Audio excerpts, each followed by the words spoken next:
Oh, hey there. Hey, I'm Dave. It's a little slippery. You know what? I'll try to pan the camera around when I'm done. It's the lowest tide I've ever seen here. I mean, I think there's something going on with the moons. It's July 23rd, so I don't know. You can check the moon charts and maybe you could tell me. If any space people out there can check moon charts. Because I mean, I know the moons have to do with the tides, or the tides have to do with the moon. But it is crazy low, which means it's all slippery because the tide has just gone out. I was here 2 hours ago and it wasn't like this, so everything's all wet. Anyhow, you know why I'm here, Seaside Chat. I was here just a week ago when we announced the big St. Louis box set, which, as you probably know, is from 1971, 72, and 73. And what that means, generally, is that we try not to put something out in the Dave's Pick series at the same time that's from that exact same era, and that is kind of exactly what we've done here. We have a lot of flexibility with what we do in terms of the fluidity and how we choose things, but we do pay attention, obviously, to what we're currently releasing, other releases in a box set or something like that. And in this case, because we did that, we've done this St. Louis 71, 72, 73 box, we decided to step outside of that. And we've gone back to what, in my opinion, is a pretty great year for the Grateful Dead, and you might have to look a little deeper to find that greatness, but it is certainly there. And we've gone back to 1983, a year in which we did a Dave's Picks a few years ago from Boise, Idaho in September, the one with the Wang Dang Doodle and all the other great stuff on that. And we've gone back to 1983, gone to the spring tour of 1983, the final show of the tour, April 26th, a fine day, April 26th, 1983, at the Philadelphia Spectrum. Now, I know we just did a Philadelphia, I just slipped, a Philadelphia release from 1984, and that wasn't the Spectrum. That was the Philadelphia Civic when the Grateful Dead couldn't play the Spectrum. I think the Flyers had it booked for playoffs, or possibly the 76ers, I don't know. But April 84, the Dave's Picks is from the Philadelphia Civic. This is from the Philadelphia Spectrum. What a venue. An East Coast venue at which the Grateful Dead, they played there more than they played at Madison Square Garden, and that's saying quite a bit. This, to me, is a terrific show, and we were determined to get into the kind of early to mid 1980s with Dave's Picks 39. And, we had a few things on our list that we've heard over the past several years, the past 20 years, or even from my tape trading days, past 35 years. And this show was always kind of high on it from spring of 83. And when we did the Boise show, we were specifically looking for August, September, and October 1983. It's a great era. That Boise show is top-notch. As is the Red Rocks run right afterwards. Santa Fe, there's some good shows in that fall of 8, and then the fall tour in October, some great shows as well in Madison Square Garden. Hartford, which Dick released in the Dick's Pick series almost 30 years ago. So a lot of great music in 83 throughout the year, the summer tour, Harrisburg and SPAC and places like that. And so we always had this show high on our list in terms of I'm not going to use the phrase a perfect show. I don't know if there's such thing, although it's pretty close, I think. But it is a show that is extremely well played, extremely inspired, extremely tight. Now, the spring tour of 1983, I think I'd mentioned this a while ago. I remember reading something many years ago, I mean like 20, 25 years ago, in maybe Relics or Golden Road, and it talked about the spring of 83 being not a great, problematic tour, let's call it that. And as I've listened to the entire tour over the last several years, particularly the last year as we've been working on this Philadelphia Dave's Picks 39, there are certainly some moments where there's some flubbed lyrics, maybe a little more than there would have been in 81 and 82. But I find the performance energy really good. And then at a couple of shows on this tour, those vocal flubs, they're there, they are what they are, but they're a little less than they were at other shows. And this Philadelphia show is one of those ones where instrumentally the band is playing great, it's inspired, the energy is through the roof, especially considering this is the end of a pretty long tour, of about a 3-week tour or so. And it's the last show of the tour. Band is playing great. I think Philadelphia and the Spectrum particularly really energized the Grateful Dead. But the energy is really great.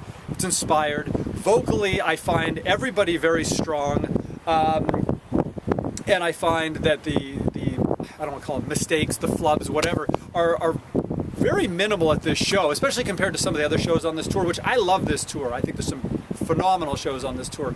Earlier in April, the first week of the tour is really great, and then it kind of rolls through, it gets up to New England. Some really good stuff on this tour I've always found, but this Philly show is the one that to me really stood out. In addition to that, tremendous sounding cassette master tapes. So we'll get into the first set. I love this first set. I'll give you a couple highlights. First and foremost, Dave's Picks 39. It took us 39 volumes to get here, but we finally got a Shakedown Street on the Dave's Picks series. And for no reason, I mean, we certainly weren't avoiding it. This is a song that, I mean, I would listen to every day if I could. I mean, I can't, so I often do. But it's, for no reason, Shakedown just was never on one of the shows that we've selected. So it opens up with a tremendous Shakedown Street. That's, to me, the first really big highlight of the show, of this release. A couple of other first set highlights that I love this first set, by the way. High energy throughout. A couple of the newer songs, West LA Fade Away, had debuted in the late summer of 1982. So we get a West LA, and then we got another song debuted just a month earlier, is My Brother Esau. And it's Esau is just kind of finding its groove, finding its rhythm, and I love Esau. I don't think that's a secret. We also get another song that was only played a handful of times on this 1983 tour, and then it was gone until 1986 when they played it one more time. And it's a Brent Midland song, Maybe You Know How I'm Feeling. And it's a very Brent Midland-esque song. He wore his emotions on his sleeve. And I mean, it's a Barlow song as well, I believe. Yes, it is.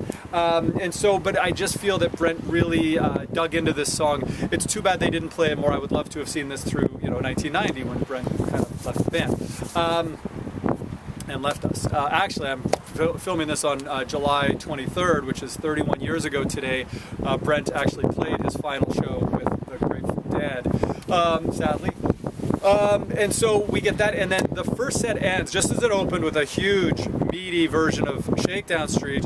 The first set ends with another big, meaty song, is a really jammed out Let It Grow. And if you're a fan of Let It Grow, of this era, the early, mid-80s, Jerry played his leads on this extremely well and extremely quickly. His lightning fast fingers. I mean, I don't know how he does it. I mean, I can't even sing that fast in terms of just like making sounds with my mouth. But he's playing. It's incredible. Wonderful Let It Grow. So a really phenomenal first set, I find, and I think you will too. Sounds great. The mix is incredible. You're going to hear all 6 instruments really well. You're going to hear the drums with beautiful separation. Bobby sounds great. Jerry sounds amazing. Phil, really great bottom end on this one. And Brent playing just great. He'd now been in the band 4 years. And just was really a valuable member of this band. Many nights, really a super valuable member of this band. Now the second set, we talk about precision Grateful Dead, and this is that. It has a set list where you can hear at the beginning. So, okay, I'll give you. They open up with a great version of Help Slip Franklin's. Now remember, this had been out of the set list for about 6 years. It came back into the repertoire a month earlier in March of 1983. So by now they were playing it a lot on this tour, and they really nailed it. So you got great Help on the Way. The Slipknot is chaotic, but it's controlled chaos, and they nail their landing just beautifully, and you'll see what I mean. And then a high energy start to finish version of Franklin's Tower.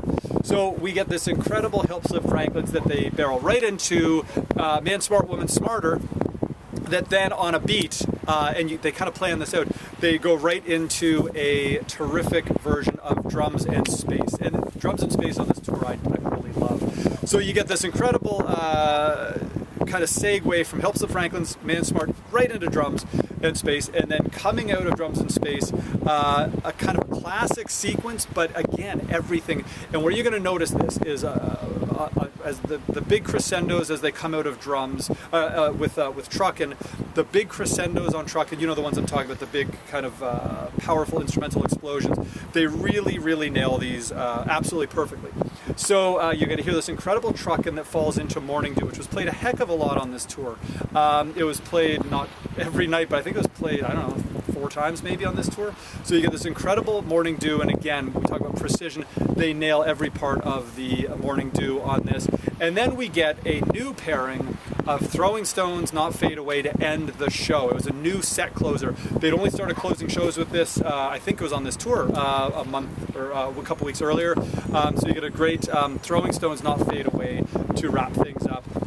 And then, of course, they rock it out with US Blues. And then we've got some bonus material on here. We've got an incredible piece of music from the previous night that we only had the post-drums and space sequence of the show, which great version of The Wheel, play and reprise, Going Down the Road Feeling Bad, Sugar Mag, and an encore of the Rolling Stones, I Can't Get No Satisfaction. And if we'd had that whole show, you know, I don't know if we would have done this, because that first night is also really, really good. We only had the cassette of the post-space sequence, so we've included that as bonus material. We've also got more bonus material on the third disc, and that is the He's Gone and Bob Weir's seldom played, I believe 3 times, Little Star, which a couple other versions went into the other one. This one is just He's Gone into Bob's, I mean, beautifully poetic Little Star that would then go into drums. That's from Rochester, New York, about 11 days earlier on April 15th of 1983 at the Rochester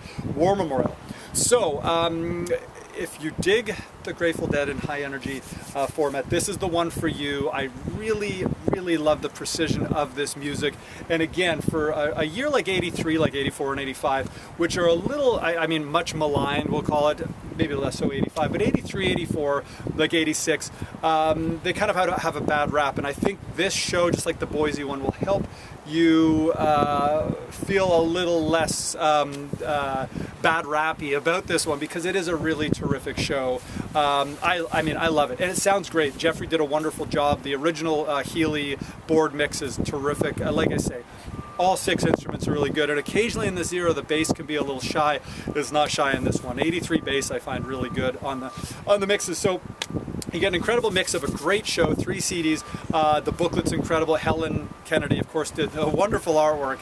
I love her artwork on this one. Robbie Cohn with some more incredible photos, and I believe also Bob Minkin. So we got some great photos through a great booklet, some liner notes. I think I wrote something, maybe. So we've got a lot. I mean, to me, it's another great package.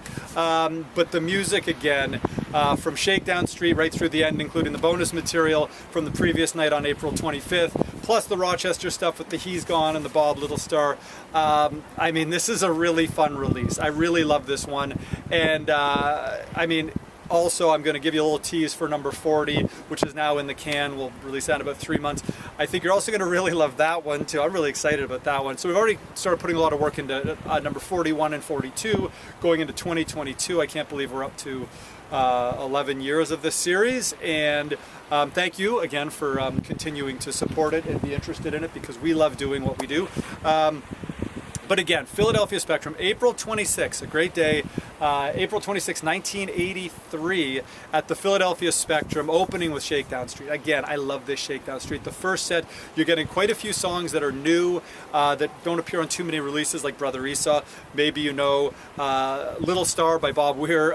So these are songs that if you're not a big tape trader from that era, you might not even know these songs. I mean, maybe you know, is only played a few times, sung by Brent, and Little Star only, I mean, less than 5 by Bob Weir. So really great stuff. Jeffrey Norman once again did a wonderful job mastering this, and I believe he might have actually worked with Plangent on this one, because we wanted to make sure it came from an analog source, wanted to make sure it was perfect, and I mean, I think it is. It sounds incredible. Jamie Howarth did a great job, as he always does. So check it out. They do tend, I will say this, so this is the 3rd one of the year, and we've gone up, as you probably know, up to 25,000 of them, of each of the Dave's picks. So the first one we did this year sold out. That was the one from 1978. Sold out, you know, a day or two, I don't know, a couple days. And then the second one we did, so the Nassau 73, sold out not in days, in hours. I think it was less than 6 hours. So we tend to find that that's what happens with the Dave's picks. The first one of the year sells out pretty quickly, a few days.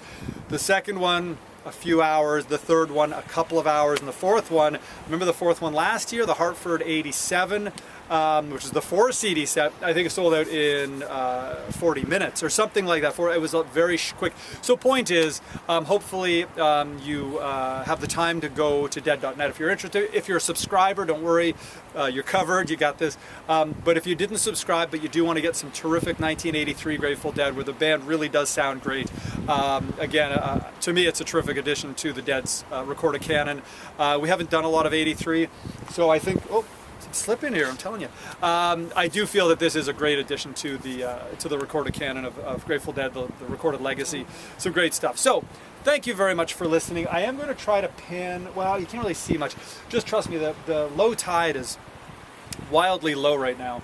But thank you for joining us. I'm Dave. This has been a Dave's Picks 39 special. We've got a great rest of the year coming up, a few really wonderful things coming up later in 2021. And we started putting a lot of thought into 2022, and exciting year coming up. But for now, we got some terrific 1983 Grateful Dead on the way from the Philadelphia Spectrum. I mean, that's a great combination, the Grateful Dead, Philly Spectrum. Great stuff. So thanks for listening. Thanks for sticking around. I don't even know how long this thing is so far, but I enjoy doing them. Hopefully you enjoy watching them.